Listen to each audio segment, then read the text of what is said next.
Bonjour et bienvenue à Impact Pot. Alors moi c'est TK, l'américain de ce groupe d'amis réunis par le rugby.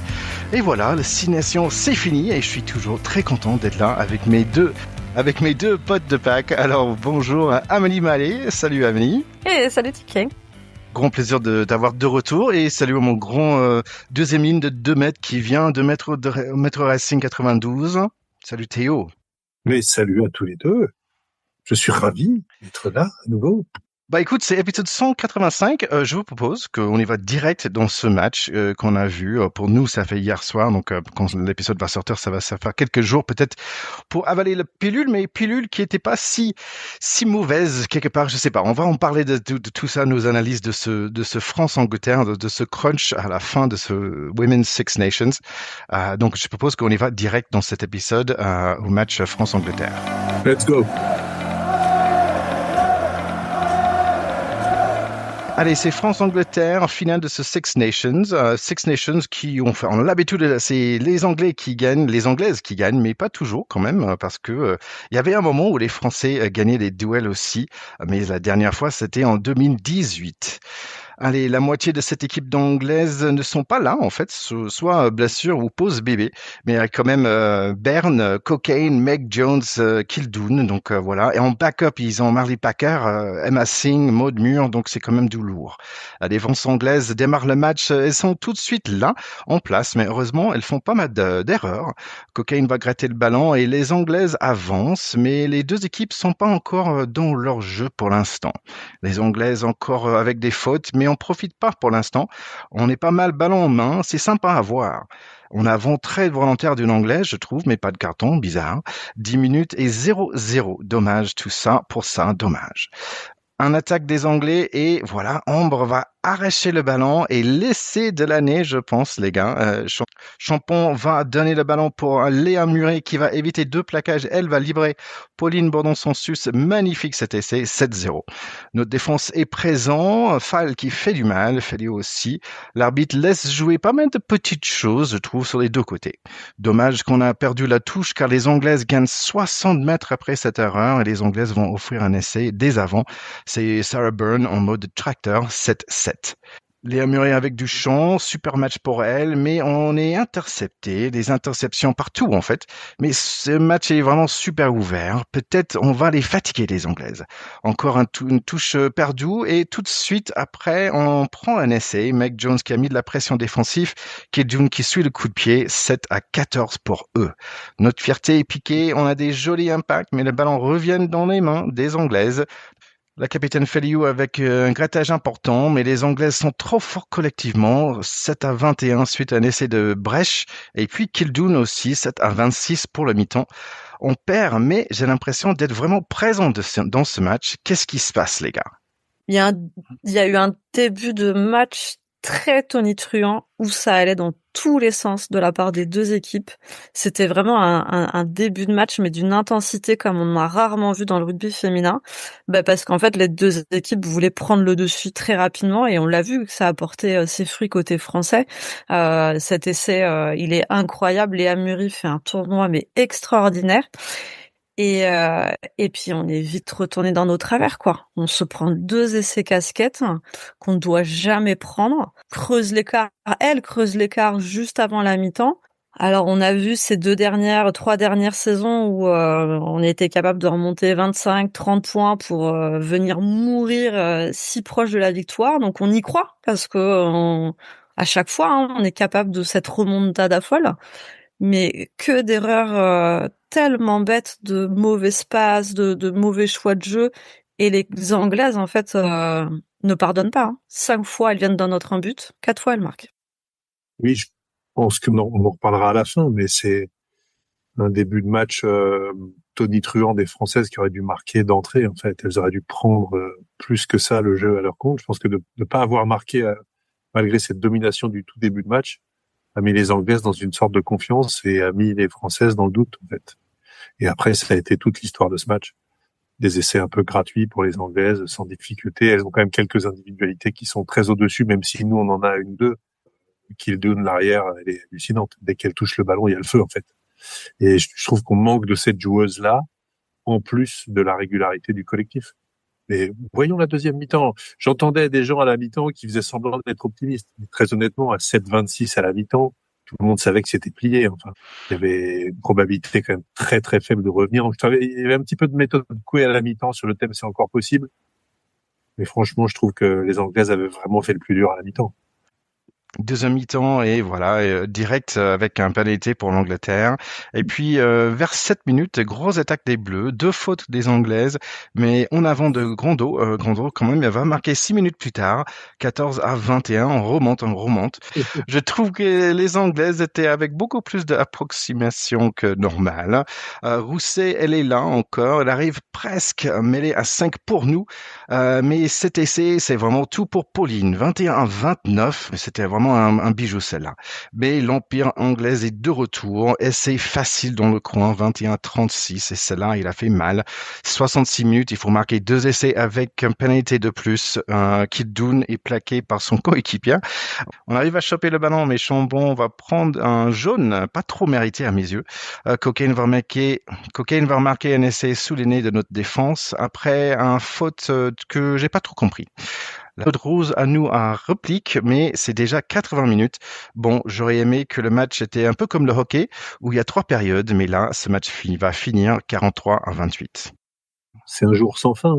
C'est atrocement frustrant. D'ailleurs, on l'a bien vu à la fin du match. Il y avait une frustration qui confinait à la rage dans les yeux et dans les voix des filles qui étaient en sanglots quasiment. Et je pense que elles sont dans un cauchemar en fait avec cette confrontation face aux Anglaises. Ça fait quand même depuis 2017 que les Anglaises gagnent le tournoi, sauf une fois où ça a été les Françaises. Donc, sur les 10 derniers tournois, 9 victoires anglaises, une victoire française. Et ça commence à devenir très humiliant. Au-delà de la prestation, il y a eu des très belles choses. Les Françaises n'ont pas démérité. Les essais de Grando et puis le deuxième de Bourdon-Sansus, c'est des essais de très haut niveau.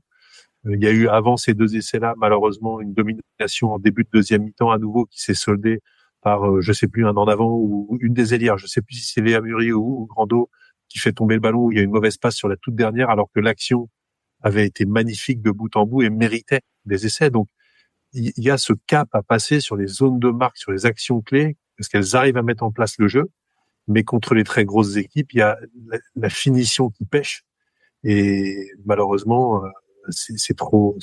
Voilà, ça fait tout simplement trop d'écart à la fin. Je sais pas trop quoi penser parce que on connaît les causes de cet écart. Les Anglaises sont professionnelles, elles sont beaucoup mieux entraînées, elles sont plus aguerries. Et moi, j'en viens à me demander si le grand responsable de tout ça, c'est pas le championnat français. Et je me demande si, au lieu d'avoir des rêves de grandeur, un championnat à autant d'équipes d'élite, est-ce qu'il faudrait pas réduire l'élite, professionnaliser les filles et avoir beaucoup moins de matchs, beaucoup moins de confrontations, mais de beaucoup plus haut niveau. Mais ça, c'est une question sur un deuxième temps. J'aimerais bien avoir le retour d'Amalie sur le match d'abord.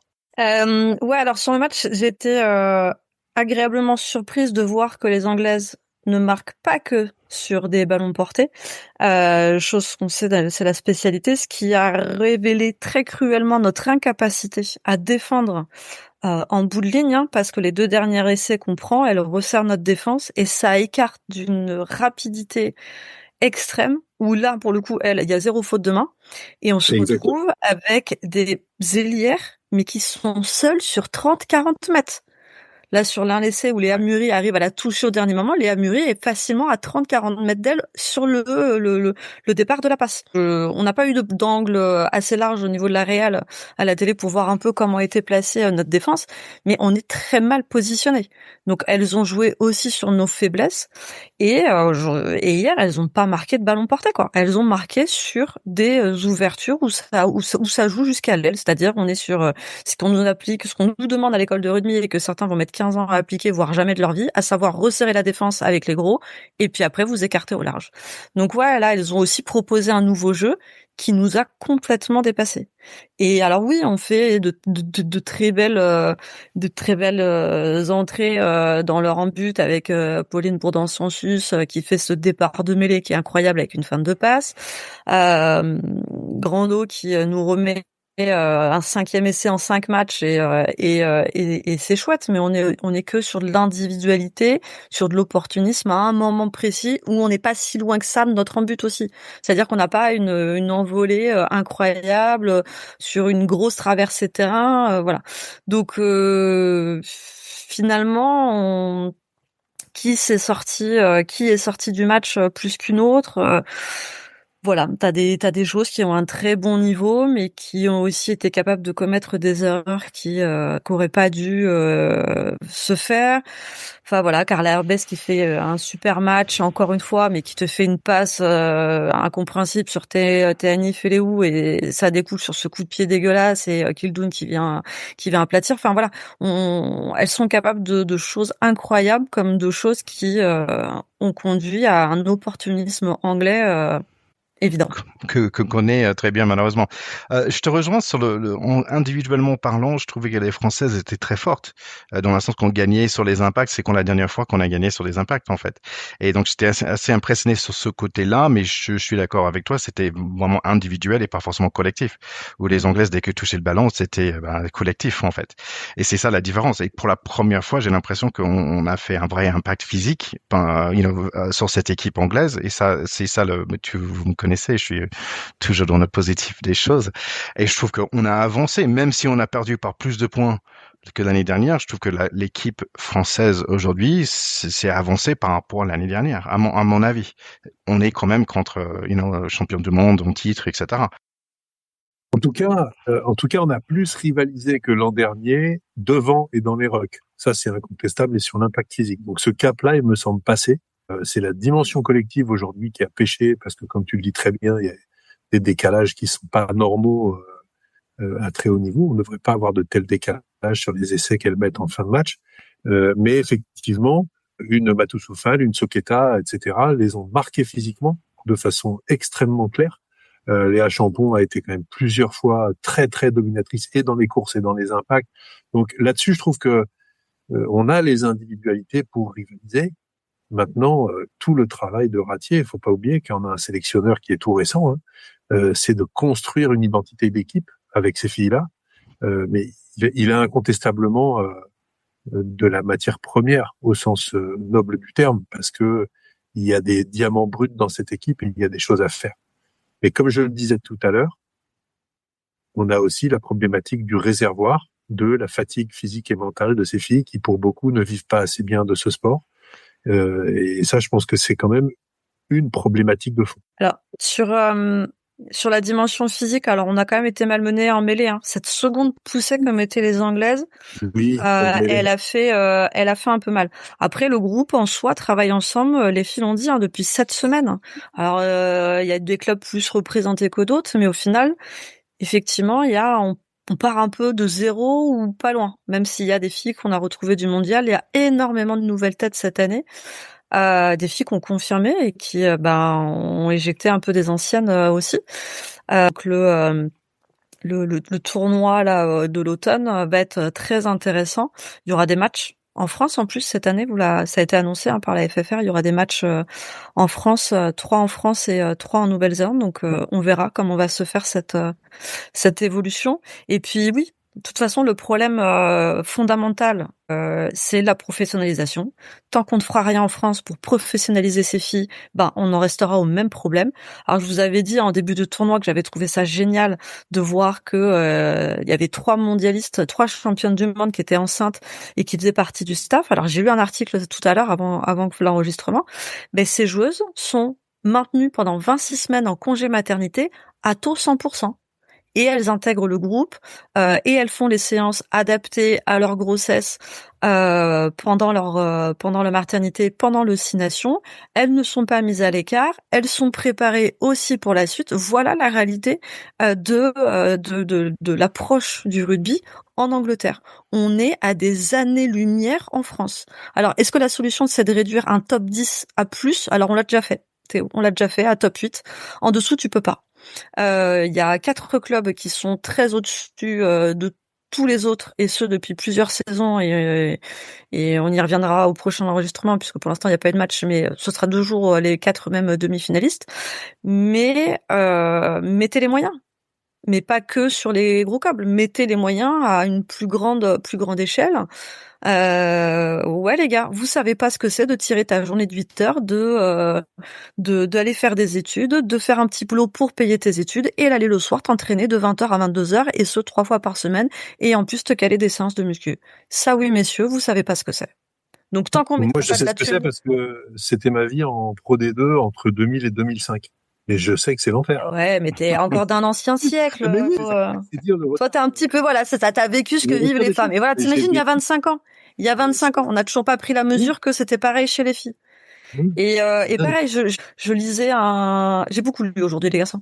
Je lisais un article sur un petit club, Kadoja, qui a un bon pôle de formation, qui a pas forcément l'équipe senior encore à un niveau très élevé, mais qui prend en compte en fait les besoins des filles, mais aussi sur les besoins physiologiques, qui prennent en considération les moments des cycles où on adapte les entraînements, voire on limite les entraînements. Enfin, il y a une véritable pensée qui doit se mettre en place là-dessus, parce qu'en fait, on peut pas attendre en fait des féminines françaises qu'elles soient au même niveau que les garçons si on leur donne pas les moyens et si, avec encore moins de moyens, on considère qu'elles vont fonctionner comme des garçons.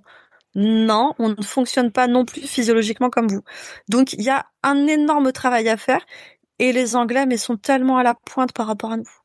Donc et les filles l'ont dit dans la presse. Tant que vous mettrez pas de l'argent à un moment donné, alors c'est pas parce que vous mettez de l'argent qu'il y aura des résultats dans les 6 mois, mais si vous mettez pas de l'argent maintenant, dans 4 ans après le prochain mondial, on en sera toujours au même point où non, on sera toujours Et, plus sur le podium. C'est même pas et le une risque, médaille de bronze pour la énième fois, c'est là actuellement, on n'est même pas sur le podium du dernier championnat du monde. c'est aussi le désintérêt. Hein. Une compétition qui est gagnée par la même équipe tous les ans, ça intéresse plus personne. Oh, je suis pas Mais il y a forcément d'accord. un vrai problème sur la rivalité aujourd'hui. Si on sait qu'on est pas qu'une fois sur 20, c'est difficile de faire adhérer des fans, de faire adhérer des petites filles ou des jeunes filles qui ont envie d'intégrer cette équipe pour participer à ces aventures-là, etc. Si c'est pour perdre à chaque fois, c'est un peu comme le rugby italien chez les garçons. C'est très, très dur parce que quand tu perds tout le temps, t'as du mal à faire rêver. Moi, je suis pas forcément d'accord avec cet avis parce que j'ai l'impression que ça progresse. Mais comme bon, je suis toujours dans un côté positif. Mais là, par exemple, avant le match, même si ma fille est pas pas du tout dans le rugby, elle est partie, elle est pas allée regarder le match avec moi. Il y avait un moment où j'ai parlé, je dis ah oui tiens, voici les sœurs Félio qui jouent ensemble. Tiens, voici Kijun qui a écrit un livre seulement qui parlait des problèmes de poids qu'elle avait pendant le Covid et tout. Et tiens, voici Ambre, le pilier qu'on adore en fait. Pack de potes. Tu vois, j'avais des histoires et tout ça, et je trouvais ça vachement chouette pour l'avancée de ce sport. Et d'ailleurs, j'ai pas lu, mais j'ai écouté les pods, comme vous connaissez, et en anglais, des podcasts en anglais, et ils disaient qu'en fait, des femmes sont beaucoup plus présentes en fait pour des entretiens, des interviews, des TikTok et tout ça. Et en fait, les femmes en fait, le rugby féminin est en train d'avoir un impact sur le rugby masculin, où en fait, eux aussi, ils doivent être beaucoup plus présentes, faire des danses TikTok, parce que ce genre de choses que les mecs commencent à faire aussi parce que les femmes sont beaucoup plus présentes et ils ont le devoir quelque part de parler plus de leur sport pour faire avancer les choses. Et je trouvais ça intéressant qu'il y ait aussi un impact dans l'autre sens aussi à ce niveau-là. En tout cas, je dis bravo à Bordeaux et tous les fans et toutes les jeunes filles qui étaient là pour soutenir. C'est vraiment magnifique et je pense que tout le monde aime venir en France pour jouer du rugby, ça c'est certain. Et on voit que c'est pas que en France où on a on va dire des records au niveau de personnes dans les stades. Ça c'est vraiment chouette. Donc je pense que c'est vraiment quelque chose qui est sur la montée. Je suis curieux de comment est-ce que ça va passer, où on va avoir les prochains matchs dont on va parler, des 2 autres matchs pour le week-end. Impossible de regarder en France d'ailleurs. Donc il n'y a pas la télé, c'est pas sur YouTube, c'est pas sur le site, c'est impossible de regarder en vrai. Et je trouve ça dommage parce que moi je serai les premiers clients.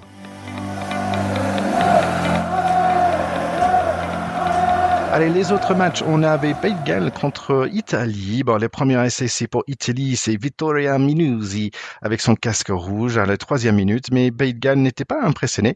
Elles vont marquer 3 essais quand même dans ce premier mi-temps, 2 par les centres et 1 par la PAC.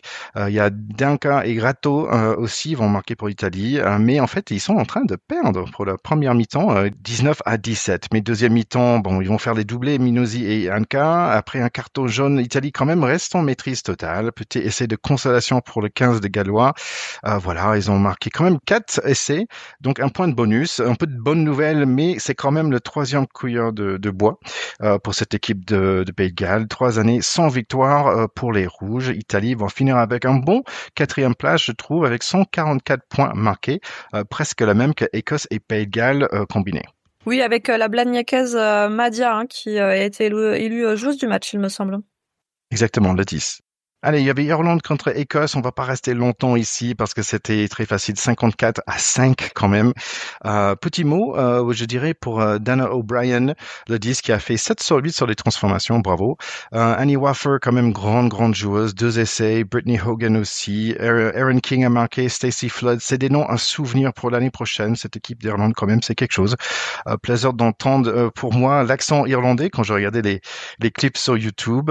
D'autres nouvelles, 32 000 spectateurs, bravo, record pour eux, c'était dans le Aviva Stadium, donc grande nouvelle pour eux, les femmes. Avant ça, c'était 9 000 personnes pour un match de 6 nations, mais c'est pas le plus pour un truc, on va dire, mais c'est pas le plus pour un événement sportif en Irlande. En fait, c'était du Gaelic football. Il y avait 56 000 personnes pour le final des Gaelic Fits, donc ça c'est chouette. Le fameux GAA. Exactement, le GAA. C'est marrant parce qu'il y avait quand même un petit essai de, comment ça s'appelle, l'essai de consolation pour les Écossais. Je me demandais, c'est assez rugby, ça, quand même. J'ai pas l'impression que dans le foot américain, où il y a l'équipe qui marque à la dernière seconde, mais en rugby, quand t'as bien battu, t'as marqué tes 10 essais, tu dis, oh, vas-y, tu donnes le petit essai de consolation. C'est très rugby, quand même. Irlande va finir quand même 3e, seconde meilleure défense après la France. Donc, comme je disais, un peu dommage pour nous parce qu'on n'a pas pu voir d'autres pays jouer quand c'était pas contre la France. Donc, difficile pour nous en tant que fans de dire qui est notre 15 du tournoi. Mais je pense que quand même, on a des Françaises qui méritent leur place. Moi, je vais dire je pense que Ambre, les 2 piliers méritent leur place dans le 15 de France. Qu'est-ce que vous pensez? 15 de 6 nations. 15 au tournoi. Oui, je confirme. Ambre a fait un très très bon tournoi et on l'a dit, Assia Kalfaoui aussi, l'autre pilier française qui est revenue mais d'une manière monstrueuse sur ce tournoi, qui a mis des impacts à tour de bras. On a vraiment une première ligne très très solide en France et qui a un très bel avenir devant elle. Moi, je suis admiratif de Pauline Bourdon-Sansus, qui a pour moi une énergie vraiment tout à fait extraordinaire. Et je trouve que notre axe 8-9, là, Léa Champon, Pauline Bourdon-Sansus, c'est très très solide. Donc moi, je les aurais bien mis dans l'équipe du tournoi aussi. En revanche, celle qui me paraît la meilleure joueuse du tournoi, c'est quand même l'arrière anglaise, qui donne que je trouve que je trouve épatante. Voilà. Pour moi, c'est Meg Jones. Ce qui malheureusement va coûter certainement la place à Pauline Barra sur le poste du 15 type à l'arrière, alors qu'elle est nommée meilleure révélation du tournoi. Et pour la petite anecdote, j'avais ma chronique ce soir à la radio et qui était dans le studio quand je suis entrée. Pauline Barra. Bien. C'était la surprise, je savais pas qu'elle était mais non, même pas, j'aime pas faire la groupie, je veux pas agresser les gens mais des fois j'arrive au studio, il y a des invités, des fois il y en a pas et je suis rentrée et j'ai bugué parce que je me suis dit bon, ça c'est une joueuse d'élite, c'est sûr, mais en fait sur le coup, je l'ai pas reconnue, tu sais, c'est comme quand tu croises des gens à un endroit où t'es pas censé les croiser, tu les remets pas du tout. Et du coup, mon pote Rémi qui me dit bon Amélie, je te présente pas Pauline, hein, tu l'as vu hier à la télé, là ça fait tilt. J'ai fait oui, bien sûr que je l'ai vu hier à la télé. Bien. Donc ouais, j'étais dans le studio avec elle tout à l'heure, c'était drôle. Bravo, trop chouette l'histoire. Est-ce qu'elle avait séché ses larmes? Ouais, non, ça avait l'air d'être en forme. Son focus, ça y est, sur l'élite maintenant. Oui, et puis la tournée à l'automne, puisqu'elles vont recevoir quand même les Néo-Zélandaises, les Australiennes et les Canadiennes. Donc ça va être des belles confrontations. Il y aura pas les Anglaises. On aura la possibilité, peut-être, sait-on jamais, de faire 3 sur 3, ou en tout cas, il y aura pas cette espèce d'épouvantail anglais, et ça donnera des opportunités de faire progresser ce groupe en vue du tournoi de l'année prochaine. C'est 3 équipes. Et n'hésitez pas à aller voir, ça va être en province. Alors de mémoire, je sais qu'il y en a un à Lyon, à La Rochelle, j'ai plus le dernier. Et les matchs sous les yeux. Et Aix-en-Provence, tout à fait. Ouais. Donc nous on était un peu déçus parce que à Toulouse on est quand même un peu éloigné des 3, mais n'hésitez pas à aller voir ces matchs. L'avantage aussi des Bleus, c'est qu'elles jouent énormément en province pour le plus grand plaisir, et on l'a dit, effectivement 35 000 hier personnes à Bordeaux. J'en ai croisé beaucoup de gens sur l'autoroute hier en rentrant de moi-même La Rochelle, donc très sympa. Le public français est au rendez-vous. Et ce week-end, c'est le EPCR, c'est la finale, Leinster contre Bordeaux. Et je pense que tu l'as dit la semaine dernière, Théo, que Leinster, c'est l'équipe d'Irlande. Et ça rigole pas, en fait. Il y a 13 sur les 15 titulaires, c'est l'équipe d'Irlande, c'est un truc de ouf. Mais aussi un petit côté français parce qu'il y a Slimani qui est sur le banc normalement, donc ça nous fait plaisir quand même pour lui avec sa super carrière qu'il a fait. Il y a aussi Montpellier qui va jouer Ulster qu'on connaît un peu moins, mais il y a quelques McCluskey et Stockdale aussi, donc il y a quelques Irlandais qu'on devrait connaître aussi sur cette équipe.